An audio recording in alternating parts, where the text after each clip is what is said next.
गङ्गणपतये नमो नमः गङ्गणपतये नमो नमः सशङ्खचक्रं सकिरीटिकुण्डलं सपीतवस्त्रं सरसीरुहेक्षणं स्याहारवक्षस्थलकौस्तुभं श्रियं नमामि विष्णुं शीर्षां चतुर्भुजं नमामि लक्ष्मीं शीर्षां चतुर्भुजं नमामि तुलसीं शीर्षां चतुर्भुजम्। आप सभी भगत पंडित जी टोटका चैनल देख रहे हैं तो लाइक सब्सक्राइब और शेयर कर दिया करो। आज का विचार चर्चा ये रहेगी, काफ़ी लोग पूछ रहे हैं पंडित जी तुलसी विवाह कब है। तुलसी विवाह के बारे में चर्चा करेंगे, उसके बारे में बताएं तुलसी विवाह क्या है उसके बारे में चर्चा करते हैं। तुलसी विवाह एक सत्य है। क्या है? सत्य। ये तो सभी जानते हैं, ठीक है। वृंदा एक राक्षस पत्नी थी और भगवान ने उस राक्षस का वध कर दिया, ये तो सभी जानते हैं। परंतु इसमें तुलसी विवाह का असली मतलब क्या है? सिर्फ एक सत्यता। क्या सत्यता है? भक्ति। भक्ति से एक राक्षस पत्नी देवी बन करके कलयुग के अंदर, सतयुग के अंदर, द्वापर में, त्रेता में, सभी युगों में पूजनीय हो गई। क्यों? कि वो एक राक्षस पत्नी थी। राक्षस पत्नी जब एक पति की भक्ति करके, भक्ति की उसने, पति परमेश्वर, पति का रूप भगवान विष्णु का दिया गया है, तो उसने भगवान विष्णु की भक्ति की। एक राक्षस पत्नी ने भगवान की भक्ति की और वो एक देवी बन गई और भगवान की इतनी प्रिय देवी बन गई कि हम सोच नहीं सकते। भगवान उसके मतलब भोग से, पत्ते से खुश हो जाते हैं। तो हमारे दिमाग में ये क्यों नहीं आ सकता, जब एक राक्षस पत्नी देवी बन सकती है तो हम राक्षस थोड़ी है, हम भी भगवान की भक्ति करके देवतुल्य बन सकते हैं। परंतु हमारे में उन जितनी बुद्धि नहीं है। राक्षस नाम होने से कोई राक्षस नहीं होता है, समझ गए आप? तो ये सत्यता यही दिखाता है तुलसी विवाह की। भक्ति करो। क्या करो? भक्ति। भक्ति के प्रतीक होगा, जो भक्ति करेगा, भक्ति करने वाले का भगवान है, चाहे वो राक्षस हो, चाहे वो इंसान हो, चाहे वो कोई रूप से हो। मतलब यही है कि तुलसी विवाह एक भक्ति सिखाती है। क्या सिखाती है? भक्ति करना। आप लोगों को ये समझ में आना चाहिए कि ये नहीं कि एक तुलसी का पौधा है, शालिग्राम जी को ले आए, परिक्रमा दे दी, विवाह कर दिया। नहीं, मतलब ये है कि तुलसी हमें भक्ति सिखाती है। ये नहीं कि, ये तो सभी को पता है कि ठीक है, वृंदा एक राक्षस पत्नी थी, उसके पति का वध कर दिया भगवान ने और उसने उसको श्राप दिया, उसने उसको श्राप दिया, भगवान विष्णु पत्थर के बन गए, वो एक तुलसी का पौधा बन गई। ये तो सभी को पता है। परंतु सत्य बात यही है कि इस तुलसी विवाह में मेन पद ये निकलता है कि तुलसी विवाह का मतलब भक्ति करना सीखो। उस दिन से, अगर उस दिन से आप भक्ति करना सीखोगे तो भगवान विष्णु हमारे लिए भी पत्थर के बन के आएंगे, शालिग्राम बन के। अगर हम भक्ति करेंगे तो, अगर भक्ति नहीं करेंगे तो भगवान हमारे लिए कुछ भी बनकर नहीं आएंगे। सत्य बात तो यही है। अगर आपको सत्य सीखना है, अगर तुलसी माता से कुछ सीखना है तो भक्ति करना सीखो। असलियत बात यही है। इस तुलसी विवाह के अंदर सत्य बात यही है कि कुछ सीखना है तुलसी विवाह के दिन तो भक्ति करना सीखो। माता ने भक्ति की थी, वो राक्षस पत्नी थी।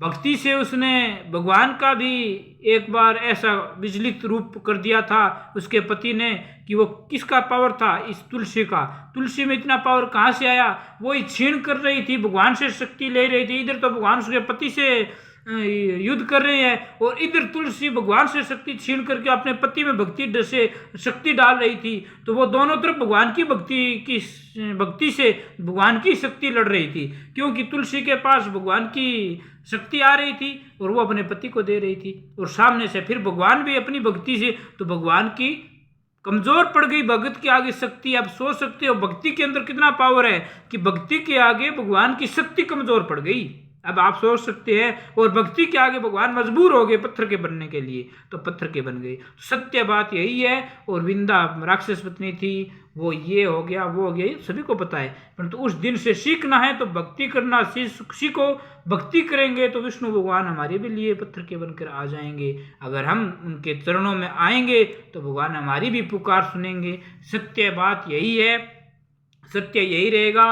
अगर तुलसी विवाह के दिन जो इंसान तुलसी और शालिग्राम का प्रेम पूर्वक शादी करता है और शालिग्राम को स्नान कराता है, वो 7 तीर्थों का घर के अंदर स्नान कर लेता है और घर के अंदर उस जल से चरणामृत ग्रहण करता है। और जिन जिन पर वो शालिग्राम जी को स्नान किया हुआ जल उनके ऊपर छिड़काव किया जाता है घर के अंदर या जिन इंसानों के ऊपर तो वो नैमिषारण है, गंगा है, सरस्वती है, नर्मदा है, सिंधु है, कावेरी है, इन सभी नदियों का स्नान कर लेता है एक साथ, क्योंकि इतना पावर है उस शालिग्राम में। शालिग्राम की पूजा करने से बहुत पावरफुल होता है, क्योंकि और देवों की तो मूर्ति प्रतिष्ठित करनी पड़ती है, प्राण प्रतिष्ठा करना पड़ता है, नहीं इसके अंदर तो ऑटोमेटिक पावर है शालिग्राम के अंदर। अब आप सोचोगे किस कारण है ये पावर? ये पावर इस कारण है कि भक्ति के कारण, क्योंकि वृंदा ने भक्ति की थी, वो तुलसी माता बन गई और वृंदा की भक्ति के कारण एक पत्थर में ऑटोमेटिक इतनी जान है कि वो संसार के पूरे संकट काट सकता है। तो इसकी वजह क्या है कि उस पत्थर में इतने पावर क्यों आए? भक्ति के कारण आए। किसी भी इस तुलसी विवाह मुख्य आदेश और मुख्य रूप यही है कि भक्ति करना सीखो। भक्ति से भगवान ने क्या नहीं किया, सब कुछ भगवान ने भक्ति से किया। भक्ति के कारण कितने कितने योद्धाओं को भस्म कर दिया भक्तों के लिए भगवान ने। भक्ति से प्रहलाद देखो पिता से विवाद किया, हर्षित होकर प्रभु जी को याद किया, भगत को बचाया हरि असुर को बर्बाद किया। बालपन माहे ध्रुव प्रभु जी का आश करी, मोशिका वचन सुन वन में निवास करी। ध्रुव तारा नाम धैर्या उत्तर में प्रकाश करी, दे रहा शपथ ऋषि परिक्रमा फिरके। ये भी खेल भक्ति के कारण हुआ था प्रहलाद और हिरण्यकश्यप हिरण्याक्ष का। और ध्रुव तारा बन गया वही भक्ति में बना था। और द्रौपदी का चीरण भक्ति में, देखो योद्धा आगे बैठे रह गए, योद्धा कुछ नहीं करते, पैसा कुछ नहीं करता, सिर्फ भक्ति करती है। कौरवों ने खेल जद जुए का रचाया था, द्रौपदी समेत 5 पांडवों को हराया था। द्रौपदी का रूप देख दुर्योधन ललचाया था, भीष्म कर्ण द्रोण आगे द्रौपदी शर्माई थी। जब मेरे प्रभु कृष्ण जी को जब देर न लगाई थी, योद्धा बैठे रह गए और कृष्ण जी को टेरा तो कृष्ण जी 2 मिनट में साड़ी के अंदर चीर प्रवेश में करके साड़ी में घुस गई और साड़ी को इतनी लंबी बता दी कि कोई समझ नहीं सका। तो भक्ति के भाव देखो, तुलसी बाई सिर्फ भक्ति सिखा रही है, भक्ति से सब कुछ है। तो आज का मुख्य यही है कि तुलसी विवाह कब है, एकादशी तिथि है, वो आपको 14 तारीख रविवार को सूर्योदय के समय है। क्योंकि आप 14 और 15 को भी कर सकते हैं, ब्राह्मणों का मत है, मेरा नहीं है, काफ़ी ब्राह्मणों का यही मत है कि सूर्योदय के समय जो तिथि होती है वो मान्य होती है।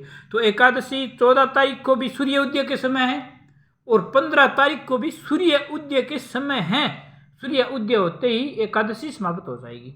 तो आप 15 तारीख को चाहो तो कर सकते हो तुलसी का विवाह, क्योंकि सूर्य उदय के समय एकादशी है। क्योंकि ब्राह्मणों का मत है कि सूर्य उदय के समय जो तिथि है उसको मान्य है, ज्योतिष शास्त्र उसको मान्यता देता है। ये मेरा मत नहीं है, ब्राह्मण देवताओं का मत है। ब्राह्मण लोग कहते हैं कि जो उदय तिथि है उसको शास्त्र ज्योतिष धर्मशास्त्र मान्यता देता है। 14 और 15 तारीख को एकादशी उदय तिथि है, ये ब्राह्मण देवताओं का मत भी है। तो आप लोग 14-15 को तुलसी विवाह कर सकते हैं और मेन उद्देश्य यही रहेगा, उस दिन से भक्ति सीखो भगवान की। तो आपको बता दिया, रविवार के दिन भी उदय तिथि है एकादशी और सोमवार के दिन भी उदय तिथि है एकादशी।